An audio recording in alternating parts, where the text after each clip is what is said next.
नमस्कार दोस्तों। आज हम कक्षा 7 की जो राजस्थान अध्ययन है उसका अध्याय 9 पढ़ने वाले हैं। इससे पूर्व 8 अध्याय कंप्लीट हो चुके हैं एवं कक्षा 6 की हमारा राजस्थान पाठ्य पुस्तक पूरी हो चुकी है। ये पाठ्य पुस्तक भी अब पूर्ण होने में है। आप वीडियो को लाइक शेयर ज़रूर कीजिएगा और कक्षा 6 की जो हमारा राजस्थान अध्ययन की जो पुस्तक है उसकी प्लेलिस्ट भी बनी हुई है। आप वहाँ हमारे चैनल पर प्लेलिस्ट में जाके देख सकते हैं।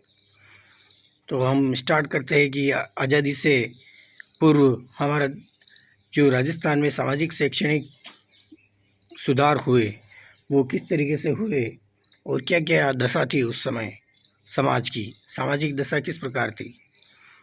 आखातीज अक्षय तृतीया पर हुए विवाह की खबर पढ़कर जूही ने इसका कारण अपनी माँ से पूछा।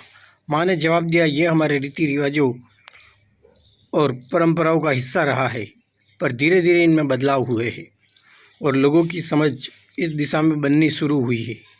बाल विवाह, जाति प्रथा, सती प्रथा, कन्यावध, दास प्रथा जैसी प्रथाएं हमारे समाज में प्रचलित थी। ये एक बच्ची है जो अपनी माँ से आखातीज के अवसर पर पूछ रही है कि ये आखिर ये हमारे समाज में ये व्यवस्था है क्यों प्रचलित थी। प्राचीन काल में समाज में वर्ण व्यवस्था पर आधारित जातिगत स्वरूप विद्यमान था, जो श्रम और कार्य विभाजन पर आधारित सकारात्मक व्यवस्था थी। धीरे धीरे इसका स्वरूप बदला और यह पूर्ण रूप से जन्म आधारित बन गई। इसमें धीरे धीरे नकारात्मकता का भी समावेश हुआ।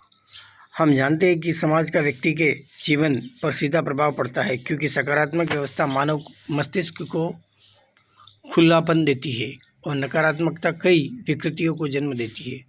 उस समय विवाह सामाजिक व्यवस्था का एक मजबूत विवाह संस्था सामाजिक व्यवस्था का एक मजबूत रूप बनी हुई थी। इसी के चलते कुछ परंपराओं और मान्यताओं का सही रूप प्रासंगिकता नहीं बनाए रख सका और इसके विकृत रूप ने समाज में अनेक समस्याओं को जन्म दिया। बाल विवाह जैसे वो समस्या क्या क्या थी पहले, बाल विवाह, सती प्रथा, जाति प्रथा, कन्यावध, दास प्रथा जैसी कुरीतियाँ समाज में फैल गई। तत्कालीन सामाजिक सुधारकों ने ब्रिटिश सरकारों के प्रयासों से इसे दूर करने की दिशा में कार्य किए। क्या क्या सामाजिक सुधार हुए राजस्थान में। 1818 से 1847 तक ब्रिटिश शासन हमारे राजस्थान में रहा है। ब्रिटिश सरकार भी इन सभी मुद्दों को अपनी हस्तक्षेप की नीति के चलते सीधे जनता के सामाजिक और धार्मिक मामलों में हस्तक्षेप नहीं कर सकती थी। इसीलिए पहले आवश्यक सुधारों से जुड़े महत्वपूर्ण पक्ष जैसे शिक्षा को लेकर सामाजिक सुधार के क्षेत्र में कार्य करने का प्रयास किया। स्वामी विवेकानंद और दयानंद सरस्वती के प्रयास राजस्थान के लिए बेहद महत्वपूर्ण रहे। रियासत काल में राजपूताना के विभिन्न शासकों ने भी सामाजिक कुरीतियों को दूर करने के प्रयास किए। सती प्रथा उन्मूलन। सती प्रथा जैसे क्या क्या था, मतलब कौन कौन सी कुरीतियाँ थे जिनका उन्मूलन किया गया, जिनको ब्रिटिश काल में उन पर प्रतिबंध लगाया गया। सती प्रथा राजस्थान के कुछ क्षेत्रों में प्रचलित थी। मध्यकाल में मोहम्मद बिन तुगलक और अकबर ने भी इस प्रथा को रोकने के प्रयास किए। ब्रिटिश काल में राजा राम मोहन राय के प्रयासों से प्रेरित होकर जैसे राजस्थान में एक सती प्रथा थी। सती प्रथा का अर्थ क्या होता है, देखो एक बार सबसे पहले ये सती प्रथा में ऐसा होता है कि यदि पहले क्या होता था कि यदि कोई व्यक्ति की अगर किसी व्यक्ति की अगर है ना विवाह के पश्चात अगर मृत्यु हो जाती थी तो उसकी पत्नी भी क्या करती थी, उसी के साथ है ना, उसकी पत्नी भी उसी के साथ मतलब कि सती हो जाती थी, चिता में बैठ जाती थी और जल जाती और आत्मदाह कर लेती थी, जल जाती थी। ठीक है, तो ये सती प्रथा है। लेकिन और कई बार तो ऐसी घटनाएं भी देखने को मिलती समाज में कि अगर कोई किसी व्यक्ति की अगर है ना मृत्यु हो गई है, देहांत हो गया है, तो समाज के लोग क्या करते थे कि जबरन उसकी पत्नी को, जिस व्यक्ति की मृत्यु हो गई उसकी पत्नी को भी क्या करते थे, जबरन है ना चिता पर बैठा मतलब कि आत्मदाह जबरन उसको जिंदा जलाने का प्रयास करते थे। तो ये क्या किया ना, इसने एक समाज में एक कुरीति का रूप ले लिया कि हर एक अगर किसी महिला के पति की मृत्यु हो जाती है तो उसको सती होना ही पड़ेगा। तो ब्रिटिश काल में ब्रिटिश काल में राजा राम मोहन राय ने इस प्रथा को गैर कानूनी घोषित कराने हेतु कानून बनवाया लॉर्ड विलियम बेंटिंक से। और मध्यकाल में भी मोहम्मद बिन तुगलक और अकबर ने भी इस प्रथा को रोकने का प्रयास किया था, गैर कानूनी घोषित किया। अब 1829 में फिर लॉर्ड विलियम बेंटिंक ने क्या किया था, इस प्रथा को गैर कानूनी घोषित किया। सर्वप्रथम जयपुर राज्य में जयपुर संरक्षण समिति के प्रयासों से सती प्रथा निषेध कानून पारित किया गया। अब कानून जो पारित किया गया वो सबसे पहले जयपुर रियासत में किया गया था, जयपुर संरक्षण समिति के प्रयासों से, कि ये गैर कानूनी है सती प्रथा। इसके पश्चात कोटा, जयपुर और मेवाड़ में भी सती प्रथा उन्मूलन हेतु कानून बनाए गए। अब फिर आगे आता है कन्यावध प्रतिबंध। राजस्थान में सर्वप्रथम कोटा राज्य में कन्यावध को गैर कानूनी घोषित किया। कन्यावध मतलब कि पहले ये मानसिकता होती थी लोगों में, भारत के लोगों में, कि लड़की होती है तो ये एक अभिशाप माना जाता है, तो समाज में लड़का ही होना चाहिए। तो इस तरीके से छोटी छोटी कन्याओं को क्या किया जाता था, उनका जन्म होते ही उनको मार दिया जाता था। राजस्थान में सर्वप्रथम कोटा राज्य ने सर्वप्रथम इसे गैर कानूनी घोषित किया। ये ध्यान रखना, यहीं से क्वेश्चन आएंगे। इसके पश्चात बीकानेर, जोधपुर, जयपुर, उदयपुर और अलवर राज्यों ने इस प्रथा को गैर कानूनी घोषित किया। बाल विवाह एवं अनमेल विवाह निषेध कानून।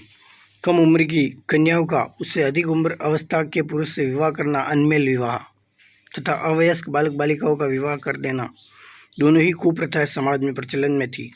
इससे बालक बालिकाओं के शारीरिक और मानसिक स्वास्थ्य पर विपरीत प्रभाव पड़ता था, जो कि प्रगतिशील समाज के लिए उपयुक्त नहीं था। मतलब कि एक छोटी बालिकाएं होती थी और उनका जो विवाह है वो किसी अधिक, उनसे दुगुनी या तिगुनी आयु के व्यक्ति से भी कर दिया जाता था, कभी कभी ऐसा होता था। तो इस पे भी कानून बना के इस व्यवस्था को भी निषेध किया गया। राष्ट्रीय स्तर पर अनमेल एवं बाल विवाह जैसी कुप्रथाओं को रोकने के लिए समाज सुधारक स्वामी दयानंद सरस्वती ने आवाज़ उठाई और इस हेतु स्वामी दयानंद सरस्वती ने आवाज़ उठाई, इसका विरोध किया। 10 दिसंबर 1903 में अलवर रियासत ने बाल विवाह और अनमेल विवाह निषेध कानून बनाया। बाल विवाह मतलब कि जिनकी 18 वर्ष से कम आयु के बाल बच्चों की, बालक बालिकाओं की का जो विवाह हो जाता है वो बाल विवाह कहलाता है। फिर आगे आता है दास प्रथा। भारत में दास प्रथा प्राचीन काल से ही अस्तित्व में थी। राजस्थान भी इससे अछूता नहीं रहा। मुगलों के आगमन के बाद इस प्रथा को और बढ़ावा मिला। दासों की संख्या के आधार पर कुल और परिवारों की प्रतिष्ठा एवं उच्चता का आकलन होने लगा था। ये शासक, सामंत एवं धनिकों के यहाँ सेवा शुश्रूषा के लिए रहते थे। इनकी सामाजिक स्थिति अच्छी नहीं थी। जो गरीब लोग होते थे उनको क्या करते थे, बड़े बड़े धनी अमीर लोग उन्हें अपने घरों में ले जाते थे और उनसे अपना दास बना के, गुलाम बना के रखते थे और अपना घर का काम वाम इस तरीके से खेतों का काम करवाते थे। इस प्रथा को चाकर या हाली के रूप में समझा जाता था कि हाँ वो चाकर रह गया है, वो उनका हाली रह गया है। इसे समाप्त करने तो अंग्रेजों द्वारा 1833 ईस्वी के चार्टर अधिनियम द्वारा इसे भी समाप्त कर दिया गया। डायन प्रथा उन्मूलन। राजस्थान में कुछ जातियों में स्त्रियों पर डाकन होने का आरोप लगाकर उन्हें मार डालने की कुप्रथा व्याप्त थी। यह ज़्यादातर ये आदिवासियों में व्याप्त होती है, ध्यान रखना। कहीं कहीं तो आज भी है ये अंधविश्वास पर आधारित थी। मेवाड़ और कोटा राज्य में इस प्रथा का प्रचलन अधिक था। मेवाड़ और कोटा राज्य में ऐसी प्रथा ज़्यादा प्रचलन में थी, हाड़ौती और मेवाड़। 1853 ईस्वी में डाकन प्रथा की जानकारी मिलने पर एजीजी राजपूताना ने इस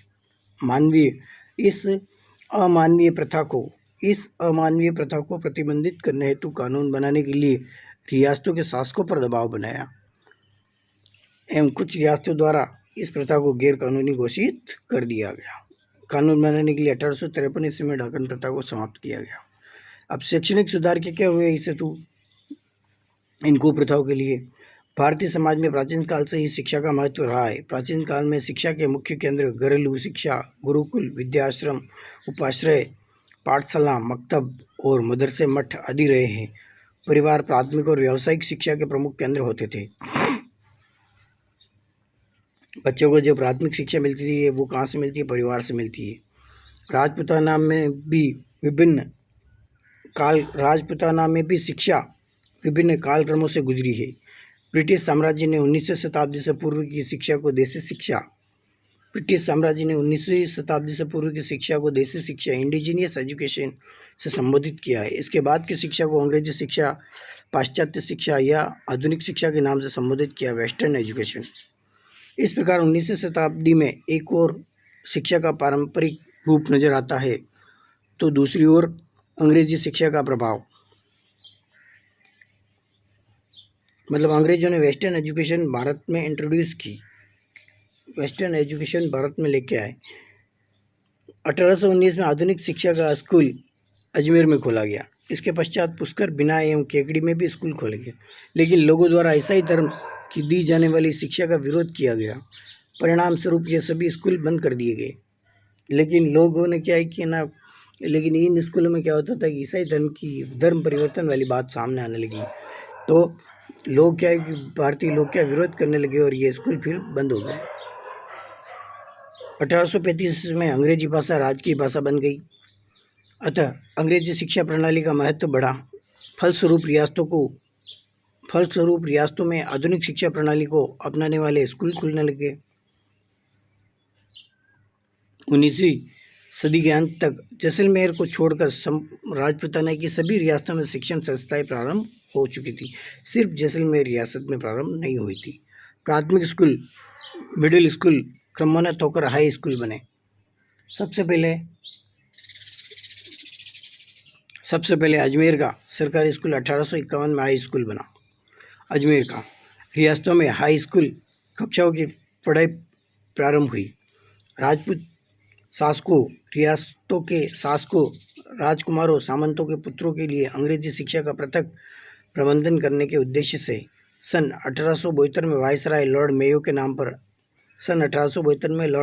नाम पर अजमेर में लॉर्ड मेयो कॉलेज की स्थापना हुई, जिसका प्रथम सत्र 1875 से 1876 में प्रारंभ हुआ। पंडित जनार्दन राय नागर ने सभी के लिए शिक्षा के उद्देश्य से 21 अगस्त 1937 में राजस्थान विद्यापीठ संस्था की स्थापना की। महिला शिक्षा 1861 में मिशनरी संस्था कन्या वर्नाकुलर स्कूल प्रारंभ किया गया। 1861 में सरकार द्वारा 1866 में पुष्कर, अजमेर, मेरवाड़ा केंद्र शासित क्षेत्र में प्रथम सरकारी कन्या स्कूल खोला। 1861 में सरकार ने मिशनरी संस्था कन्या वर्नाकुलर स्कूल प्रारंभ किया एवं सरकार द्वारा 1866 में पुष्कर, अजमेर, मेरवाड़ा में प्रथम सरकारी कन्या स्कूल खोला गया। देशी रियासतों में महिला शिक्षा को प्रोत्साहित करने के प्रयास हुए। परिणाम स्वरूप उदयपुर, जयपुर, भरतपुर, अलवर, कोटा, झालावाड़, टोंक, बीकानेर आदि रियासतों में भी कन्या विद्यालय खोले गए।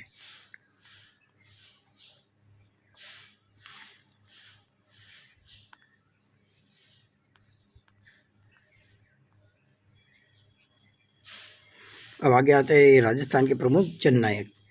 जननायक वो होते हैं जो समाज में कुरीतियाँ दूर करने के लिए प्रयास करते हैं, और ये स्वतंत्रता, जिन्होंने देश की स्वतंत्रता के लिए भी अपना योगदान इन लोगों ने दिया है। जिससे फर्स्ट है भोगीलाल पांड्या। भोगीलाल पांड्या को राजस्थान में आदिवासियों का मसीहा और वागड़ के गांधी के नाम से जाना जाता है। इनका जन्म 1904 में डूंगरपुर में हुआ। इन्होंने बच्चों एवं प्रौढ़ों के लिए पाठशाला स्थापित की। यह पाठशाला आगे चलकर वागड़ सेवा मंदिर के नाम से प्रसिद्ध हुई, बच्चों और प्रौढ़ों के लिए। 1904 में इनका जन्म डूंगरपुर में हुआ था। नानाभाई खांट एवं सेंगाभाई कालीबाई। डूंगरपुर राज्य में जन जागृति हेतु सेवा संघ द्वारा पाठशालाएं खोली गई। राज्य के पुलिस अधिकारी ने नानाभाई खांट को पाठशाला बंद करने के लिए कहा, क्योंकि अगर लोग पढ़ लेंगे, उनको लगता था कि तो वो जागरूक हो जाएंगे और हमारे खिलाफ ही आवाज़ उठाएंगे। इसीलिए उन्होंने कहा कि ये पाठशालाएं बंद करो। उनके मना करने पर उनकी हत्या कर दी गई। नानाभाई के शहीद होने के बाद पाठशाला के दूसरे अध्यापक सेंगाभाई को भी फौज ने क्रूरता से पीटा और उनके और उन्हें वाहन के पीछे घसीट कर ले जाने लगे। किसी ने इसका प्रतिरोध नहीं किया, लेकिन 13 वर्षीय बील बालिका कालीबाई, जो खेत से घास काट कर आई थी, भीड़ को चीरते हुए वाहन के पीछे बंधे सेंगाबाई की रस्सी को दांतली से काट दिया और उन्हें बचा लिया। वाहन में बैठे फौजी ने कालीबाई पर गोलियां चलाकर हत्या कर दी। अल्पायु में यह बालिका शहीद हो गई। नानाभाई खाट सेंगाबाई कालीबाई के त्याग ने शिक्षा की स्थिति को मजबूत करने में महत्वपूर्ण भूमिका निभाई। करणी सिंह। बीकानेर रियासत के महाराजा करणी सिंह का जन्म 1924 में हुआ था। वे 1952 से 1977 तक 25 साल तक लोकसभा के सदस्य भी रहे। करणी सिंह 1952 से 1977 तक 25 साल तक रहे। इनके द्वारा बालिका शिक्षा के लिए सराहनीय प्रयास किए गए एवं सह शैक्षिक गतिविधियों के उन्नयन हेतु खेलकूद, निशानेबाजी आदि को प्रोत्साहित किया एवं छात्रवृत्ति की शुरुआत भी इन्होंने की। 1952 से 1977 तक लोकसभा के सदस्य थे। हीरालाल शास्त्री। हीरालाल शास्त्री का जन्म 24 नवंबर 1899 को चोबनेर, जयपुर में कृषक परिवार में हुआ। प्रारंभ से ही समाज सेवा की भावना इनके मन में रही, जिसके कारण इन्होंने जयपुर राज्य की सेवा का परित्याग कर दिया। सन 1929 में दूरस्थ एवं पिछड़े गांव वनस्थली को अपना कार्य क्षेत्र चुना। यहाँ इन्होंने जीवन कुटीर नामक संस्था की स्थापना की। 1929 में इन्होंने वनस्थली में कार्य करना प्रारंभ किया, जहाँ समर्पित सामाजिक ग्रामीण कार्यकर्ताओं को रोजगार और ग्रामीण क्षेत्र की पुनर्रचना हेतु प्रशिक्षण दिया गया। ये आगे चलकर प्रजामंडल में भी सक्रिय रहे थे। 1948 में जयपुर स्टेट के 30 मार्च 1949 को राजस्थान के प्रथम मुख्यमंत्री बने। अपनी राजस्थान के एकीकरण की बात हो रही है यहाँ पे। अपनी पत्नी के साथ मिलकर महिला शिक्षा को बढ़ावा देने के लिए वनस्थली विद्यापीठ की स्थापना की। रत्ना शास्त्री, ये इनकी वाइफ थी हीरालाल जी की। रत्ना शास्त्री को महिला क्षेत्र में उल्लेखनीय योगदान देने वाली महिला के रूप में जाना जाता है। इन्होंने वनस्थली विद्यापीठ की स्थापना की एवं महिला एवं बच्चों के शिक्षा के क्षेत्र में उल्लेखनीय कार्य के लिए इन्हें कई सम्मान मिले, जिनमें पद्मश्री, पद्म भूषण एवं जमनालाल बजाज अवार्ड प्रमुख है। किशोरी देवी। किशोरी देवी स्वतंत्रता सेनानी एवं सामाजिक कार्यकर्ता थी। 1938 में इनके पति श्री सरदार हरलाल सिंह को वहाँ के जागीरदार ने झूठे मुकदमे में फंसाकर कारावास में डाल दिया। इसके खिलाफ किशोरी देवी ने आंदोलन चलाया। महिलाओं का समूह बनाकर कटरातल सिक्कर में सम्मेलन किया। महिलाओं के उत्थान के लिए समाज सुधार और स्वतंत्रता आंदोलन में भी भाग लिया। हरलाल सिंह खर्रा इनके पति थे। 1938 में इनको जेल में डाल दिया गया था। मामा बालेश्वर दयाल।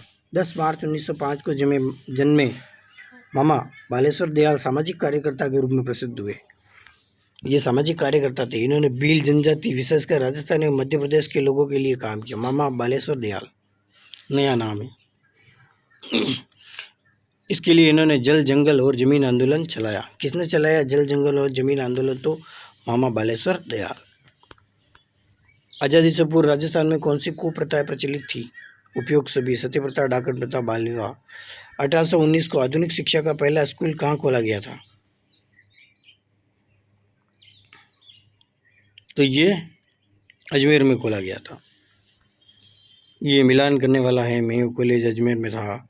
ये किशोरी देवी सामाजिक कार्यकर्ता थी। भोगीलाल पंड्या वागड़ के गांधी, ये दास प्रथा, ये कुरीति थी। इस तरीके से क्वेश्चन आ सकते हैं। Thank you very much. आज के लिए बस इतना ही।